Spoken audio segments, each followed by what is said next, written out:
사도신경으로 신앙 고백 드리시겠습니다. 나는 전능하신 아버지 하나님 천지의 창조주를 믿습니다. 나는 그의 유일하신 아들 우리 주 예수 그리스도를 믿습니다. 그는 성령으로 잉태되어 동정녀 마리아에게서 나시고 본디오 빌라도에게 고난을 받아 십자가에 못 박혀 죽으시고 장사된 지 사흘 만에 죽은 자 가운데에서 다시 살아나셨으며 하늘에 오르시어 전능하신 아버지 하나님 우편에 앉아 계시다가 거기로부터 살아있는 자와 죽은 자를 심판으로 오십니다. 나는 성령을 믿으며 거룩한 공교회와 성도의 교제와 죄를 용서받는 것과 몸의 부활과 영생을 믿습니다. 아멘. 찬송가 304장 찬양하시겠습니다.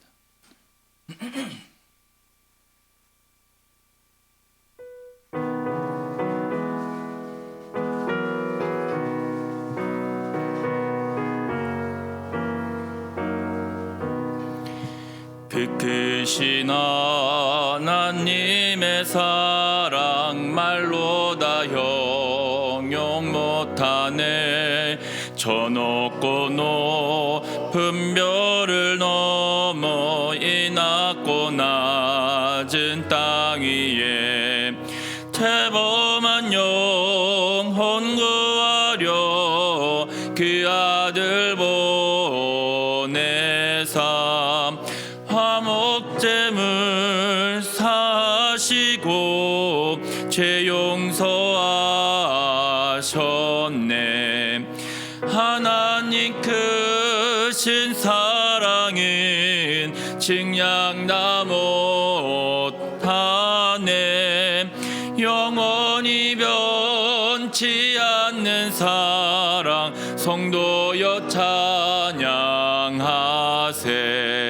괴로운 시절 지나가고 땅 위에 영화세할 때 잊지 않던 영혼들은 큰 소리 외쳐 울어도 주 믿는 성도들에게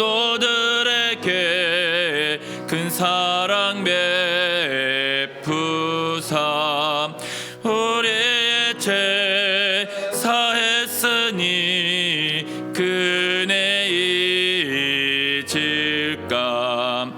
하나님 크신 사랑은 증량다 못하네.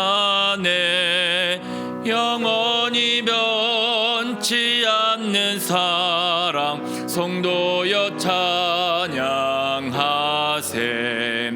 하늘을 두루마리 삼고 바다를 먹물 삼아도 하나님의 사랑 다 기록할 수 없겠네.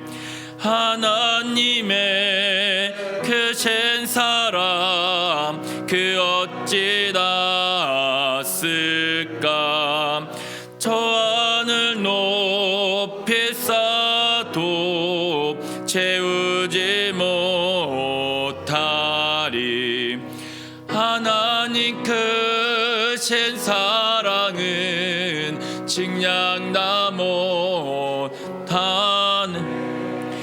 영원히 변치 않는 사랑 성도여 찬양하세. 아멘. 우리 하나님의 말씀은 히브리서 1장 1절에서 14절 말씀입니다. 신약성경 353쪽입니다. 히브리서 1장 1절에서 14절입니다. 한 절씩 교독하시고 마지막 절은 함께 봉독하도록 하겠습니다. 히브리서 1장 1절에서 14절입니다. 신약성경 535쪽입니다. 제가 1절 읽겠습니다. 옛적의 선지자들을 통하여 여러 부분과 여러 모양으로 우리 조상들에게 말씀하신 하나님이 이 모든 날 마지막에는 아들을 통하여 우리에게 말씀하셨으니 이 아들을 만유의 상속자로 세우시고 또 그로 말미암아 모든 세계를 지으셨느니라. 이는 하나님의 영광의 강체시요 그 본체의 형상이시라. 그의 능력의 말씀으로 만물을 붙드시며 죄를 정결하게 하는 일을 하시고 높은 곳에 계신 지극히 크신 이의 우편에 앉으셨느니라. 그가 천사보다 훨씬 뛰어남은 그보다 더욱 아름다운 이름을 기업으로 얻으심이니 하나님께서 어느 때의 천사 중 누구에게 너는 내 아들이라 오늘 내가 너를 낳았다 하셨으며 또다시 나는 그에게 아버지가 되고 그는 내게 아들이 되리라 하셨느냐. 또 그가 맏아들을 이끌어 세상에 다시 들어오게 하실 때에 하나님의 모든 천사들은 그에게 경배할지어다 말씀하시며 또 천사들에 관하여는 그는 그의 천사들을 바람으로 그의 사역자들을 불꽃으로 삼으시느니라 하셨으되 아들에 관하여는 하나님이여 주의 보좌는 영영하며 주의 나라의 규는 공평한 규이니이다. 주께서 이를 사랑하시고 불법을 미워하셨으니 그러므로 하나님 곧 주의 하나님이 즐거움의 기름을 주께 부어 주를 동료들보다 뛰어나게 하셨도다 하였고 또 주여 태초에 주께서 땅에 기초를 두셨으며 하늘도 주의 손으로 지으신 바라. 그것들은 멸망할 것이나 오직 주는 영존할 것이요 그것들은 다 옷과 같이 낡아지리니 의복처럼 갈아입을 것이요 그것들은 옷과 같이 변할 것이나 주는 여전하여 연대가 다함이 없으리라 하였으나 어느 때의 천사 중 누구에게 내가 내 원수로 내 발등상이가 되게 하기까지 너는 내 우편에 앉아 있으라 하셨느냐. 같이 있습니다. 모든 천사들은 섬기는 영으로서 구원받을 상속자들을 위하여 섬기라고 보내심이 아니냐. 아멘. 기도하겠습니다. 할렐루야. 거룩하신 아버지 하나님 감사합니다. 오늘도 이 아침을 깨워 주님 앞에 나와 예배하며 영광 돌리는 귀한 성도님들을 기억하여 주시고 하나님 앞에 마음의 소원을 기도를 올려드릴 때에 하나님께서 역사해 주셔서 우리 마음의 평안과 기쁨으로 인도하여 주시옵소서. 오늘 하루도 아버지 하나님 이 세상에서 살아갑니다. 이 세상을 살아갈 힘을 주옵시고 우리가 정말 서로 사랑하여 많은 사람들이 우리를 보고 주님의 제자인 삶을 살아갈 수 있도록 함께해 주시고 인도하여 주옵소서. 오늘도 아버지 하나님 앞에 11조 예물과 감사 예물과 또 아버지 구역 예배를 드리는 아버지 하나님 귀한 손길들을 기억해 주시고 그들의 삶 가운데 주님이 감사와 또 이 11조와 또 여러 가지 예물이 넘치는 삶이 되게 도와주시옵소서. 성령께서 역사해 주시고 인도해 주실 걸 감사드리며 거룩하신 예수님의 이름으로 기도드리옵나이다. 아멘. 할렐루야. 이 새벽에 오신 우리 성도님들 주님의 이름으로 축복합니다. 이제 오늘부터 이제 9월 한 달 동안 이제 히브리서 말씀을 이제 함께 묵상하게 됩니다. 9월 한 달 동안도 히브리서 말씀을 통해서 큰 은혜 받으시기를 주님의 이름으로 축복을 합니다. 이제 오늘 이제 첫째 날이라 히브리서 이제 말씀을 한번 개관을 해보면 히브리서를 읽어보면은 오늘도 무슨 소개가 있는 게 아니죠. 첫 부분부터 이제 하나님에 대해서 그분 예수님에 대해서 소개를 합니다. 특별히 이제 히브리서를 읽어보면은 구약의 인용이 굉장히 많습니다. 그래서 왜 구약의 인용이 많으면 이 수신자가 누구냐는 것을 우리가 알아야 돼요. 이 수신자가 누구냐면은 유대인들입니다. 그러니까 엄밀히 말하면 유대인이면서도 유대인인데 그리스도로 개종한, 그러니까 쉽게 얘기해서 유대인이었다가 기독교로 개종한 이제 성도들에게 보내는 서신이 이 히브리서가 되겠습니다. 근데 저자에 대한 내용들은 이제 많이 들으셔서 아실 거예요. 히브리서 누가 썼냐라고 말했을 때에 논란이 많습니다. 그래서 밝혀진 바는 없는데 이제 구약 성경과 제사법에 정통한 사람이 썼을 거다라고 해서 뭐 사도 바울일 것이다, 아니면 아볼로다, 아니면은 뭐 우리가 잘 알듯이 바나바다, 뭐 이렇게 이야기를 합니다. 근데 이제 누군지는 모르지만 구약 제사법과 구약에 대한 이제 정통한 사람이 썼다라고 우리가 거론되고 있습니다.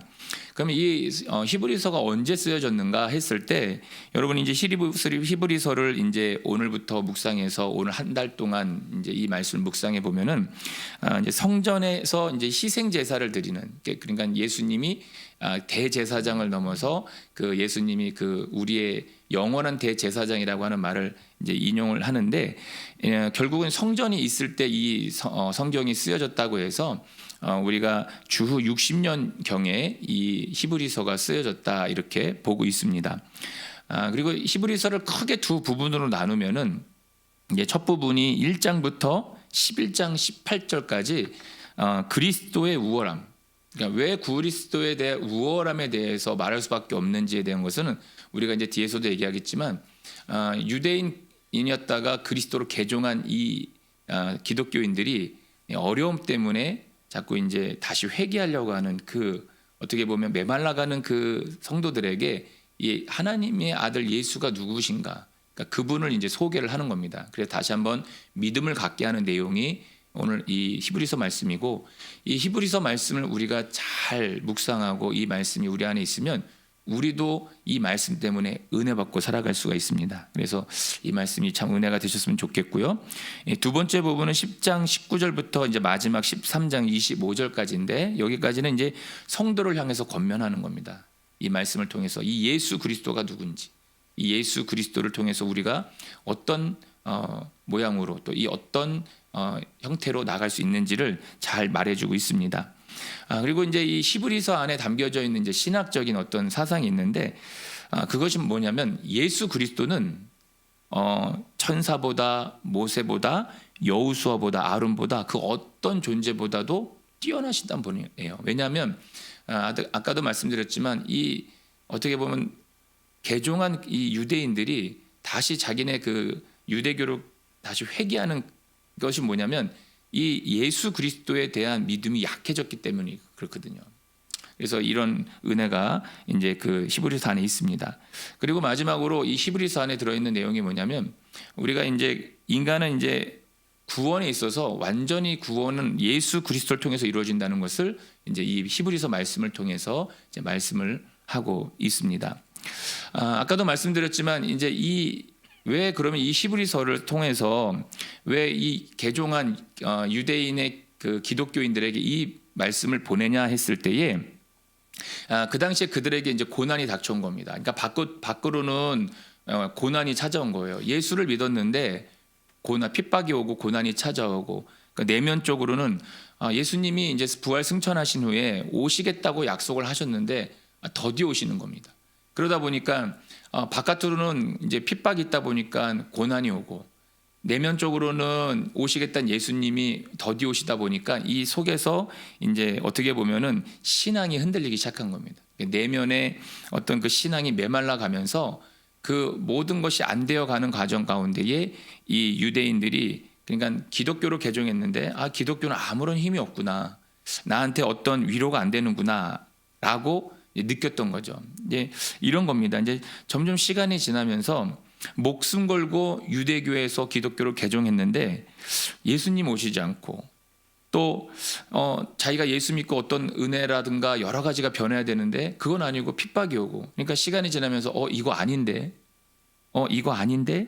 내가 잠시 뭔가 착각했나? 그리고 정말 예수님 믿는 거 잘한 것인가? 이런 것들이 그들의 가운데에 이제 있게 된 겁니다. 이렇다 보니까 어떻게 됐냐면 이 사람들이 자기 살 길을 찾아가는 거예요. 그러니까 쉽게 얘기해서 개종했다가 다시 회개해서 돌아가게 된 겁니다. 우리가 이제 알코올 중독자들이 참 안타까운 게 뭐냐면 이제 술을 끊어요. 술을 끊는데 이제 제가 아는 어떤 분도 알코올 중독, 여자분인데 알코올 중독입니다. 근데 이제 병원에 입원하게 되면은 이제 치료를 하다 보니까 이제 술을 끊어요. 그러면은 이제 전화 통화를 해보면 병원에 있을 때는 아주 상냥하게 정신이 온전하게 전화를 받으세요. 그런데 퇴원해서 집으로 오면 며칠 안 되면 다시 술을 드세요. 그럼 전화하면 벌써 목소리도 변화 있고 행동도 그렇고, 가보면 참 비참합니다. 이제 그걸 돕는 이제 권사님이 계신데 들어보면 식사도 잘 안 하죠. 그러다 보니까 몸은 망가지죠. 그리고 계속 술에 취해 있고. 그러니까 이것처럼 이렇게 유대인들이 율법과 구약의 제사로 다시 돌아가는 거예요. 지금 뭐 예수 믿는 거 뭐하냐, 예수님 오시지도 않고 예수 믿어서 핍박만 받는데 다시 옛날로 가서 제사 드리고 다시 예전의 습관을 통해서 내가 다시 그걸로 가야 되겠다, 이 생각이 그들에게 있었던 겁니다. 그러니까 이 말씀을 통해서 우리도 마찬가지죠. 우리가 이제 예수님 믿고 나서 지금까지 우리가 믿음이 흔들린 적이 없는가 한번 고민해 보는 겁니다. 힘들어도 내가 예수 믿기 잘했지, 그래 내가 예수 안 믿었으면 정말 어떻게 됐을까라고 하는 이제 고백이 있으실 겁니다. 그럼에도 불구하고 흔들려요. 저도 그래요. 이제 하나님 저한테 왜 그러세요? 왜 하나님 저 사랑하신다면서 왜 그러세요? 이건 아니잖아요. 하나님 이렇게 어떻게 보면은 어려움이 다가왔을 때에 이런 우리의 마음의 이런 울림과 또 하나님에 대한 원망까지는 아니더라도 이 불평이 우려한 가운데서 일어날 때가 있습니다. 그래서 이 히브리서는 이 유대인 그리스도인들에게 예수 그리스도가 어떤 분이냐, 그러니까 신앙이 흔들린 이 사람들에게 다시 그 예수 그리스도를 소개하는 거예요. 이 예수 그리스도가 어떤 분이냐, 이 진리를 굳게 잡고 소망 가운데에서 이 고난과 핍박을 이기고 다시 이 겉면을 통해서 너희가 온전한 그리스도인이 되었으면 좋겠다. 이것을 지금 이 히브리서를 통해서 이제 개종한 유대인 기독교인들에게 지금 이야기하고 있는 것입니다. 그래서 우리들도 이제 예수 그리스도가 어떤 분이신지를 바로 알면은, 여러분 우리가 그 예수님이 어떤 분이신지를 바로 알면, 그 깨달음이 있으면 우리가 불신앙이 아니라 다시 이 어려운 가운데에도 신앙적으로 굳건하게 설 수가 있습니다. 그럼 많은 분들이 예수 그리스도를 굳건하게 붙였을 때 이 상황 때문에 넘어지는 게 아니에요. 사람들이 믿음이 연약해져서 이 상황이 왔을 때 무너지는 겁니다. 우리가 그것을 너무 많이 경험해요. 그래서 예를 들어서 자녀들이 안 돼요, 갑자기. 그리고 상황들이 어려워집니다. 그럼 우리가 이제 어떤 생각을 가지냐면, 우선 하나님이 계신가라고 하는 그런 존재론적 그 연약함에 빠지게 되고, 그러면서 뭘 의지하게 되냐면, 이제 명분이 있다 보니까 다른 신을 찾아가는 사람들이 있을지도 모르겠지만 하나님을 놔요. 그리고 하나님 앞에 나오지 않습니다. 그리고 어디로 가냐면 세상의 힘을 구하러 갑니다. 예를 들어서 세상의 힘이라는 게 뭐냐면 사람을 찾아가고 돈을 쫓게 된다는 거죠. 그것처럼 이 당시에 이 유대인 기독교인도 그런 세상에 타협을 하게 되었고, 지금 현대에 살아가는 그리스도인들도 그런 타협이 우리 가운데 있습니다.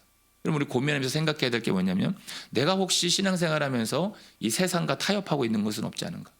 그래서 하나님 앞에 이건 아니지 않습니까, 하나님이라고 하는 이런 말들이 혹시 내 생활 가운데에서 있지는 않은가? 그래서 세상의 정욕과 육신의 정욕을 따라서 살아가는 이 일들이 그 당시에도 있었고 지금도 있다는 것입니다.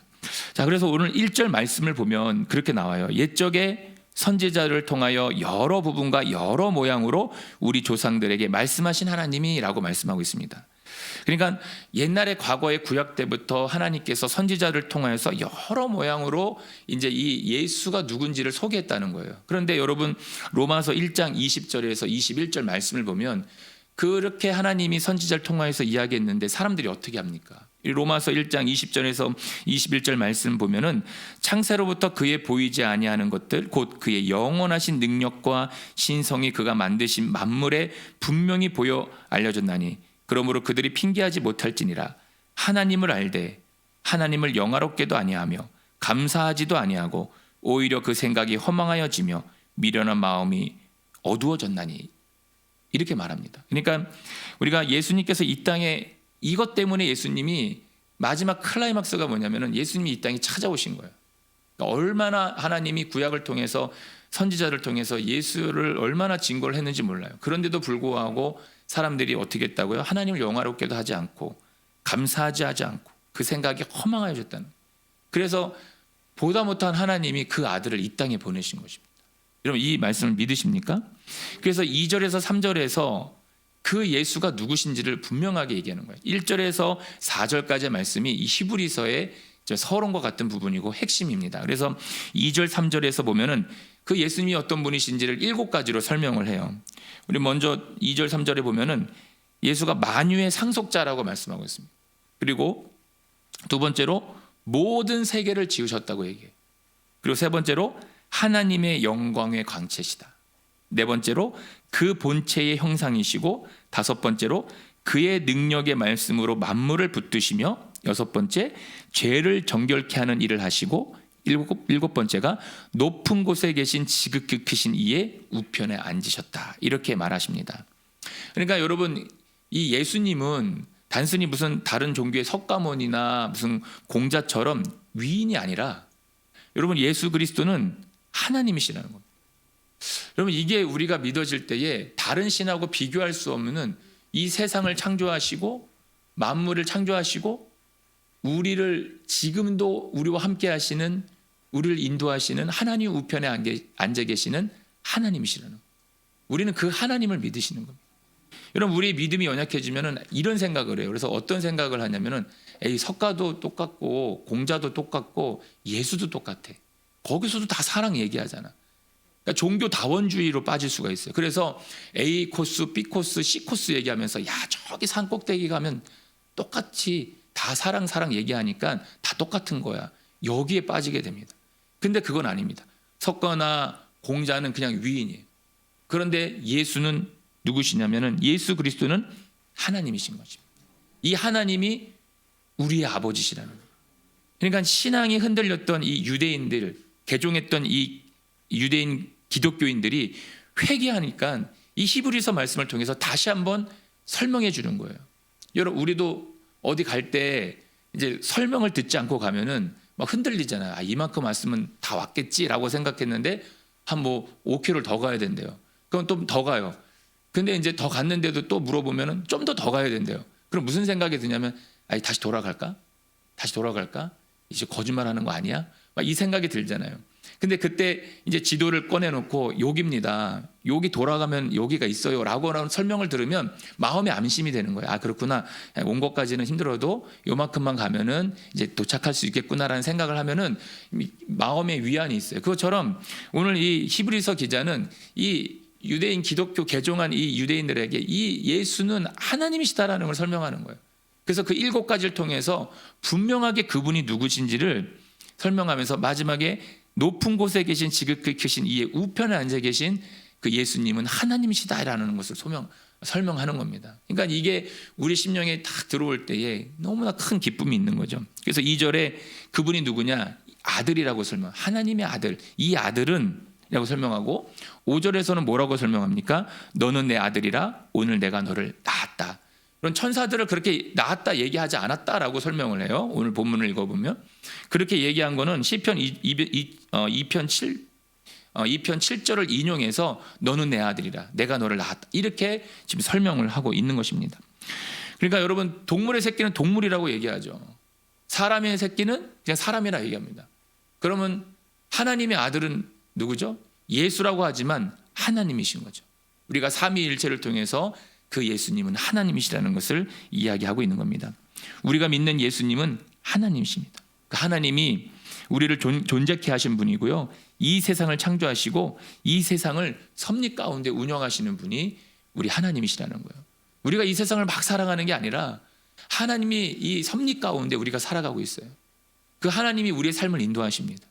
그리고 그 하나님이 우리 삶 가운데 들어와 계신 거예요. 그분이 우리 안에서 함께 하신. 그러니까 우리는 뭐 사생아나 버려진 자가 아니라 그분이 우리와 함께하는 우리 아버지가 되시고 우리 하나님이 되어주시고 우리와 동행하시는 분이세요. 그러니까 그분이 믿어질 때에 우리에게 기쁨이 있는 겁니다. 우리는 버려진 사람들이 아닙니다. 여러분 아무리 어려운 상황이 닥친다 하더라도 그 상황을 이길 수 있는 것은 하나님이 내 아버지가 되어주실 때 이길 수 있는 거예요. 그리고 우리가 여러 가지 어려움과 질병이 있다 하더라도 여러분 그거에 낭망하는 게 아니라 하나님이 내 아버지시고 이 세상의 창조자이시고 이 세상의 섭리자이시고 그리고 모든 질병을 십자가에서 대신 지신 그 예수님을 믿을 때에 놀라운 능력과 은혜가 나타난 줄 믿습니다. 결국 우리의 생사화복을 주관해 주시는 분이 누구냐? 하나님이신 그 예수 그리스도이신 것입니다. 여러분 그런 예수님을 믿으시기를 정말 주님의 이름으로 축복합니다. 자, 4절 말씀을 보면은 이렇게 나옵니다. 그가 천사보다 훨씬 뛰어남은 그들보다 더욱 아름다운 이름을 기업으로 얻으십니다. 이렇게 말씀합니다. 4절 말씀을 왜 했냐면은 유대인들이 이 메시아를 간절히 기다렸습니다. 그러니까 개종하기 전에 그냥 유대인들이 이 메시아를 기다렸어요. 그래서 어떤 모세보다 다윗보다 뛰어난 자가 올 거라는 생각을 했어요. 그런데 어떻게 보면 예수님이 오셨잖아요. 볼품없는 분이 왔어요. 나귀 타고 다니시고. 그런데 자기가 하나님의 아들이라는 거예요. 그래서 이 유대인들이 어떻게 예수님에게 제목을 지어서 이 예수님을 십자가에 못 박았죠? 신성 모독죄를 입혀가지고 십자가에 못 박혀 죽었습니다. 여러분 이 유대인들은 모세와 다윗과 같은 그런 큰 인물이 올 줄 알았는데 유대인들은 자기가 이제 예수라고 하는 하나님이라고 하는 이 예수를 죽인 것입니다. 그런데 여러분 이 당시에 무슨 1세기에 어떤 일이 있었냐면은 이 율법을 가둬져 뒀다고 하는 이 천사를 숭배를 그러니까 경배를 어떻게 보면 존경을 넘어서 여러분 경배까지 하는 숭배까지 하는 일들이 벌어진 거예요. 여러분 골로새서 2장 18절에 가면 그 당시에 골로새서의 문제가 뭐냐면은 여러분 골로새 2장 18절 말씀 읽으면 이런 문제입니다. 아무도 꾸며낸 겸손과 천사 숭배를 이유로 너희를 정죄하지 못하게 하라. 그가 그 근본 그 본 것에 의지하여 그 육신의 생각을 따라 헛되이 과정하고. 그러니까 이 당시에 문제가 뭐였냐면은 천사를 존경에 넘어서 숭배까지 했어요. 그러니까 천사 숭배가 있었습니다. 그러니까 여러분 유대인들이 모세나 다윗과 같은 자를 기대했는데 예수는 볼품없고 십자가에 신성 모독죄로 죽었어요. 그러다 보니까 이런 천사 숭배가 있어야 하니까 유대인들이 뭐라고 말하냐면 예수는 천사보다 못한 사람이라고 얘기한 거예요. 천사보다 못한 사람. 그러니까 이 히브리서 기자가 이 개종한 유대인들에게 이 천사보다 못한 예수가 아니라 천사보다 더 뛰어나신 분이 예수라는 것을 지금 설명하는 겁니다. 그래서 5절에서 6절에 뭐냐면 예수님이 하나님의 아들이 되신다. 다시 한번 또 강조하고 7절에서 12절까지는 뭐냐면 천사들은 예수님이 부리시는 영이라는 얘기를 하는 거예요. 그러니까 어떻게 보면은 천사보다 더 탁월하시고 우월하신 분이다라는 것을 설명하고 있는 것이고 천사들이 아무리 뛰어나고 탁월해도 그리스도의 도구다라는 것을 설명하고 있는 것입니다. 그래서 13절에는 예수님은 하나님 보좌 우편에 앉으시고 원수들을 이기셨다 이렇게 설명하고 있는 겁니다. 여러분 우리가 믿고 영접한 분이 이런 분이세요. 이렇게 뛰어남으신 분입니다. 여러분 우리의 인생이 70이요 강건하면 80이라고 합니다. 요즘에 무슨 의술이 좋아지고 건강식품이 좋아져서 80, 90 사시는 것 같아요. 그래서 인간의 끝은 항상 있어요. 인간의 끝은 항상 있습니다. 그런데 우리 예수님은 온 세상을 자신의 뜻대로 자신의 통치대로 다스리시는 분이 이 예수 그리스도라는 겁니다. 그러니까 우리 인생의 끝이 있는데 그 인생을 통치하시고 그리고 인도하시는 분이 예수 그리스도인 거예요. 그러니까 우리가 거기에 순종하며 사는 겁니다. 그 창조의 질서에 맞춰 살아갈 때에 여러분 우리 안에 평안과 행복이 있는 겁니다. 여러분 그거를 거스르려고 하면은 여러분 우리 안에 어떤 일이 벌어지냐면 하나님의 그냥 버려두심이 있는 거예요. 그냥 간섭을 안 하십니다. 여러분 그게 얼마나 저주인지 모르겠습니다. 하나님의 그냥 버려두심. 그러나 우리를 인도하시는 분은 예수 그리스도. 그분의 섭리 안에서 살아가는 우리 가운데에 그 영원토록 그 하나님이 그 예수님이 우리를 사랑하고 계시다라고 하는 이 은혜. 그래서 여러분 이 유대인이 개종한 기독교인들처럼 이 어려움 때문에 다시 회개하는 게 아니라 이 예수가 누군지를 분명히 알아서 굳건한 믿음 가운데에 그분의 섭리 가운데 살아가는 저와 여러분들 오늘 하루도 그 힘을 갖고 살아가시고 요즘에 오늘 아침도 참 은혜롭지 않으십니까? 나오실 때 선선해졌어요. 더울 때는 막 죽겠다고 생각했는데 하나님이 이런 분이십니다. 계절이 있고요. 이 자연 만물을 움직이시는 분이 하나님이십니다. 여러분 우리가 그분께 감사하고 오늘 하루를 살아가시기를 주님의 이름으로 축복합니다. 기도하겠습니다.